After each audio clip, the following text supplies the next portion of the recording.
Welcome to White Noise Metal. I'm that BS dude Brian Shields here at the Oakland Metro with members of one of my favorite new bands called Rings of Saturn. We've got Brent and Peter and Lucas all here together, and it was a really sick show tonight. I enjoyed it quite a bit, so thanks a lot for joining me today. I appreciate it. Thank you, Mr. Shields. That's Mr. No, that's okay. So tell me a little bit about what the reaction's been to the new record that's come out. It's a really, really wonderful new record, which I'm demonstrating right here so you can see. It's been excellent. Tons of people are liking it. I'm very happy with the reaction that the metal community is giving us. It's very awesome. Yeah, and I've noticed you've got a lot of fans, not just here in the Bay Area, but really all around the country. Yeah, a lot of our merch has been shipping overseas to Europe. Yeah, there's just a big embrace of Rings of Saturn, and it's really cool. So let's talk about a couple of the songs on this wonderful new record, Embryonic Anomaly. Let's just talk about the first song right off the bat, which is Invasion, which really comes out and kind of grabs you by the throat and throws you up against the wall.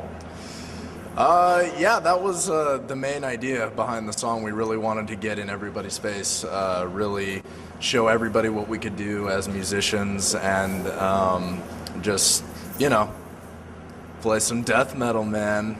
Yeah. What was the approach like as you wrote that song?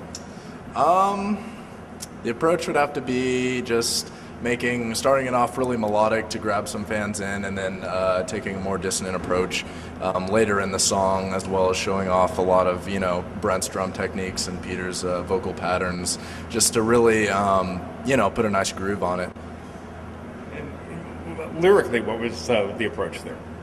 Well, for that particular song, it was more of a kind of a keeping it simple, kind of grab the fans in, don't get too complicated with it, and just being really metal and shit. So you were hoping to fool some people into thinking it was something it wasn't, and then once you got them in the front door, that's when you kind of put them in the shredder. That's true. I grabbed them in, and then I decided that next thing you know, it's going to be a bunch of aliens ripping their dicks apart. And See, I had no idea. People told me when I moved to San Francisco I'd be involved in conversations like this, but I never really, no, I'm just kidding with you guys. Let's talk a little bit about the title track, Embryonic Development. Tell me a little bit about that song. well, Embryonic Anomaly, I'm sorry. Yeah. Fortunately, we can edit these things. See, that's a wonderful thing. I love editing shit. Anyways, Embryonic Anomaly is the title track of our CD, Embryonic Anomaly, and Funny how that works. I know. Yeah. And so it's a track that I really love, and it's fun to perform live, and it's basically about a. Are we out of here?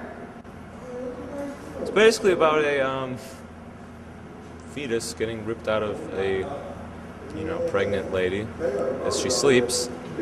Yeah, from the womb, and it's replaced by an embryonic anomaly. Bred to kill when the time comes. What was that again? He starts reading the fucking lyrics. So, and then I wanted to also talk about the grinding of internal organs, which I think is a really, really amazing song. It improves me. It's a great song, if I may say so myself. I mean, I love it. We took a more simpler approach with that song, just because a lot of our songs are really shreddy. We wanted to appeal to regular death metal fans who are more into the old school type of metal with that song. So. And I thought that Grinding of Internal Organs was a great song title, so add the finishing touch there. Yeah. It's a great one to listen to while sitting on the can and you're grinding your. No, Yes. maybe we don't. We don't That's even. what I do, actually. Really, I didn't want to know. Usually. It's a song about taking a shit. Yeah. In reality, that's all it is. Well, that's quite relieving because. Anyway, so what's next for you guys? Can we obviously you said this was the first time you played in a few months now. You're outrageously tight for that long off of the stage. We anticipate some touring coming up. What's coming up next? Yeah, basically we are hitting the studio in May to come out with our next full length. We're going to be putting up a teaser song and getting ready for tour, probably over the summer and fall. So, You know, it's something that really struck me. It's been more than 25 years now, almost 30 years since the East Bay produced East Bay Thrash, and this big rumbling came up out of nowhere, and now it seems like there's all these great East Bay bands doing it all over again. You guys, Fallujah, City, and all sorts of really great stuff out there. Tell me a little bit about what the power is of this East Bay scene. it's just the people, really. It's keeping it metal for 30 years. Starting it all thrashy, and now we're coming out with some new crazy shit, and everyone's gonna eat it. Excellent. Anything else you guys wanted to add I didn't ask you about? No, that pretty much wraps it up. Thank you. We love our minions. Thank you for being good fans. So this fuck. All right, gentlemen, thank you very much. I appreciate it. Oh, let me do one more thing.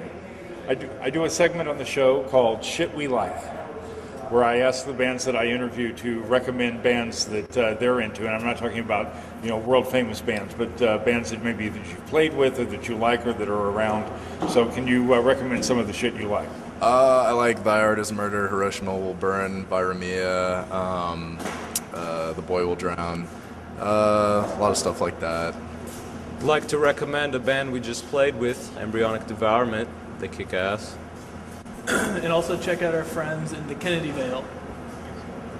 And also, I don't know, everybody. I just love everyone. All right, gentlemen, thank you very much for your time. I appreciate it. Thank you. Excellent.